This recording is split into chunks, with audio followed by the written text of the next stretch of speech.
आपके घर की रही मथानी सब बंद हो गए। बहुतों के घर में तो 4-6 महीने में एक बार दूध दही मठा का दर्शन कर लें तो बहुत समझ लो। चाय की व्यवस्था हो जाती है 100 जगह से। पूरे नगर में एक गैया भैंस ना हो तो भी चाय के लिए तो दूध कहीं न कहीं से आ ही जाएगा, उसके आदि है। बहुत प्रदेशों में शराब बंद है, बिहार में बंद है, तो भी कहीं न कहीं से उनके लिए पीने को आई जाती है। पहले दुकान पर जाना पड़ता था, घर डिलीवरी हो जाती है। हाँ, कुछ महानुभाव हाथ उठा रहे हैं, आपको पता ही है। वो कहीं न कहीं से ढूंढ ही लेगा, मिल जाएगी उसे तो।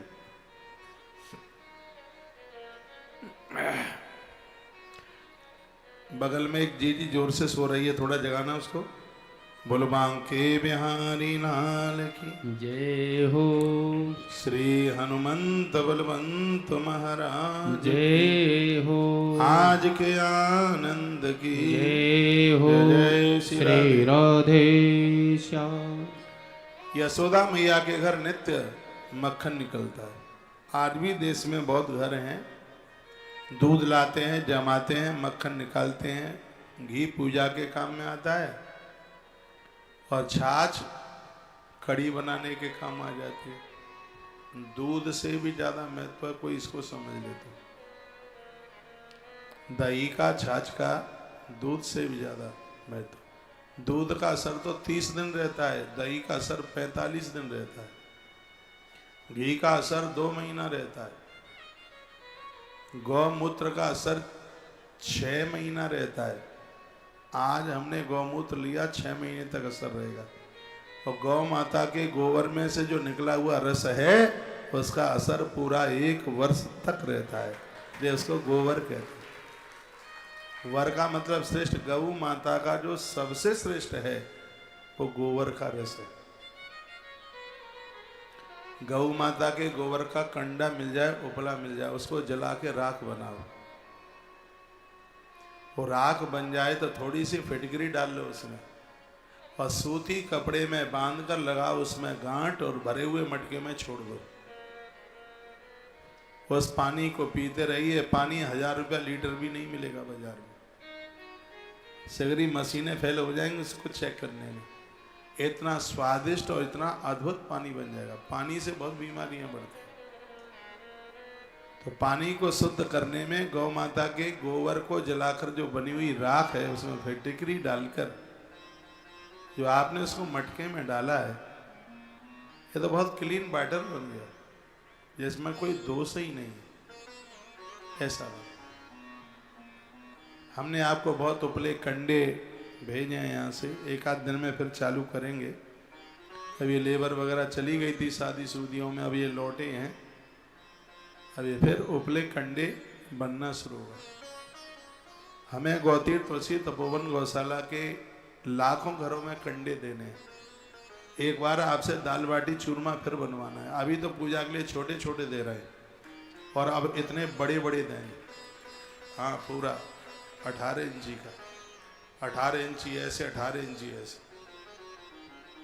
उसे अपने घर में बाड़े में जलाओ, छत पे जलाओ और उसमें दाल बाटी बनाओ।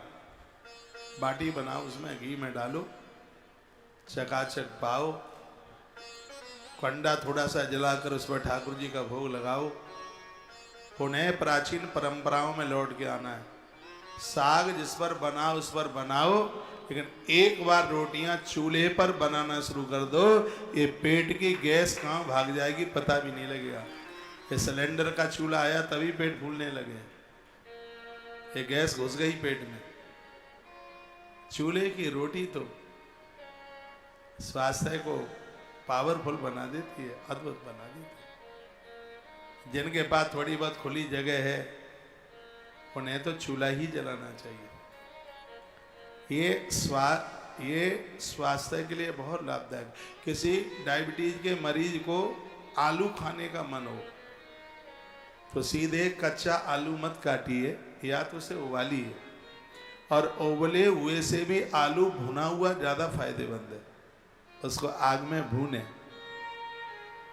फिर उसका छिलका निकालें, धोएं नहीं, सीधा छिलका उतार दें उसका।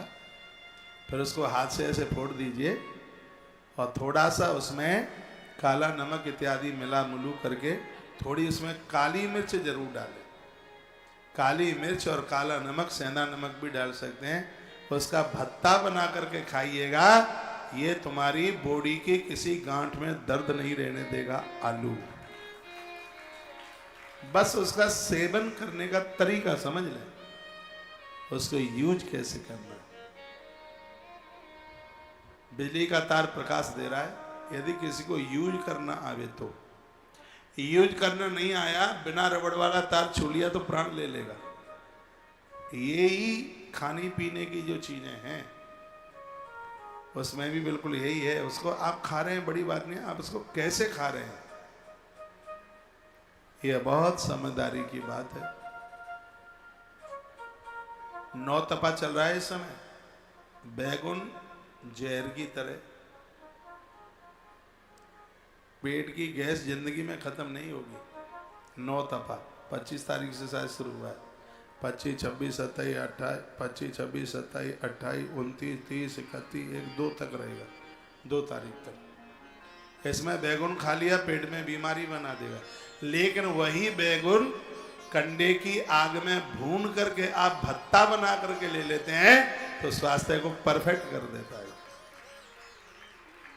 तो बस उसका खाने का ढंग ही तो है, खाने का उसका एक तरीका है।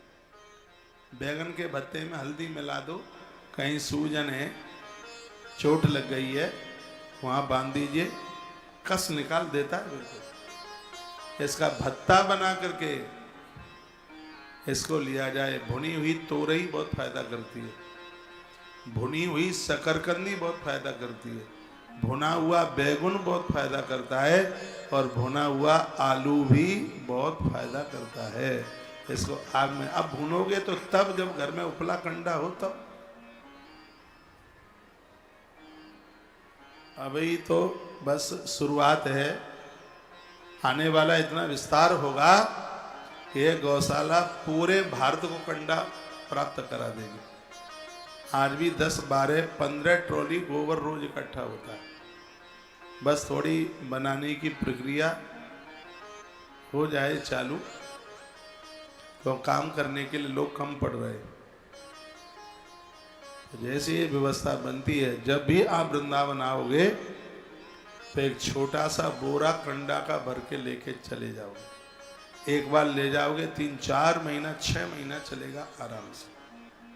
और यहाँ उपला कंडा बनाया जा रहा है, वो एक विधि पूर्वक, जिसमें हल्दी डाली जा रही है, जिसमें बेल का बुरादा डाला जा रहा है, तुलसी की लकड़ी का बुरादा डाला जा रहा है, मोर छट डाली जा रही है, बाल छट डाली जा रही है, लोहवान डाला जा रहा है। घर में डिलीवरी हुई है, भले ही अस्पताल में बच्चे ने जन्म लिया है, 4 दिन बाद या 5 दिन बाद जाया को छुट्टी मिली है जिसने बच्चे को जन्म दिया। अभी बच्चा बाहर नहीं जा सकता, एक परात में ये कंडा जलाइए, उसके ऊपर से गंधक और लोहवान डालिए, बच्चा जिंदगी में बीमार नहीं होगा। हलाए बलाए छुएंगी नहीं। ये सब पहले हुआ, हम और आप जन्मे थे तब ये सब चीजें होती थी। ये बूढ़ी माताओं को पूछ लो, घर में बच्चे जन्म होते तो ऐसे कंडे के ऊपर गंध डाल देते, लोहवान डाल, उसमें से दुर्गंध आती थी। और स्वास्थ्य के लिए बड़ी लाभदायक होती है। बात किन को पता है, हाथ उठाना। देखो सबको ही पता है, पहले होता था ये, इसलिए सब बड़े स्वस्थ थे, ना इतने हॉस्पिटल थे, लोग बीमार ही नहीं होते थे। एक बार जयकारा लगाओ, कृष्ण कन्हैया लाल की जय हो। तो मैया कन्हैया के लिए दही बिलो रही थी, इतने में अक्रूर काका है। अक्रूर ने कहा, मेहर सुन रही हो?